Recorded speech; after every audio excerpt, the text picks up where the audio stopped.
ये है होम्योपैथिक की मीठी गोलियाँ जिन्हें ग्लोब्यूल्स कहा जाता है। और पेशेंट को होम्योपैथिक मेडिसिन डिस्पेंस करने के लिए एक सोर्स चाहिए होता है, एक मीडियम चाहिए होता है, जिसके लिए इन मीठी गोलियों का ग्लोब्यूल्स का यूज़ किया जाता है। ये जो ग्लोब्यूल्स होते हैं ये गन्ने की चीनी केन शुगर से बनाए जाते हैं और इस समय भी ये नॉन मेडिकेटेड है। अब इसमें किसी भी तरह की कोई दवाई नहीं है।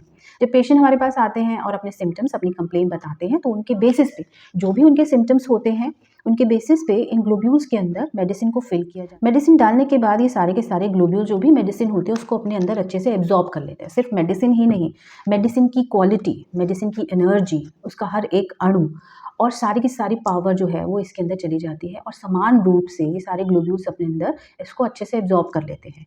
अच्छा, बहुत बार पेशेंट ये क्वेश्चन करते हैं कि मेडिसिन डालने के 1 और 2 वीक में ही मेडिसिन सूख जाती है, उसका टेस्ट नहीं आता, उसमें से स्मेल नहीं आता। जबकि ऐसा नहीं है। इवन मेडिसिन अगर ऊपर से सूख भी जाती है तो मेडिसिन जो है हर एक ग्लोब्यूल्स के अंदर मेडिसिन की एनर्जी, मेडिसिन का पावर जो है वो हर एक ग्लोब्यूल्स में प्रेजेंट रहता है। इवन 1 हफ्ता नहीं, पूरे महीने तक भी मेडिसिन की क्वालिटी जो है हर एक ग्लोब्यूल्स में बनी रहती है। अच्छा, एंशिएंट टाइम में क्या होता था, पुराने समय में जब डॉक्टर हैनमैन ने होम्योपैथी का इजाद किया तो उन्हें एक सोर्स चाहिए था, एक मीडियम चाहिए था कि हर एक पेशेंट को वो मेडिसिन को दे सकें। उसके लिए उन्होंने होम्योपैथिक मेडिसिन तो बना दी, बनाने के बाद उन्होंने ग्लोब्यूल्स ढूँढे कि ग्लोब्यूल्स में उन्होंने होम्योपैथिक मेडिसिन को डाल के पेशेंट को देना स्टार्ट किया।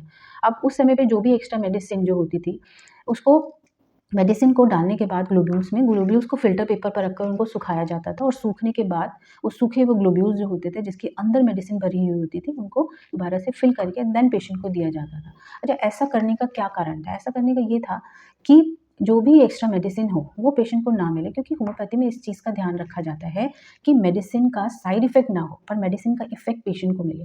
इसीलिए जो भी एक्स्ट्रा मेडिसिन होती है वो फ़िल्टर पेपर पहले से ही निकाल दी जाती है।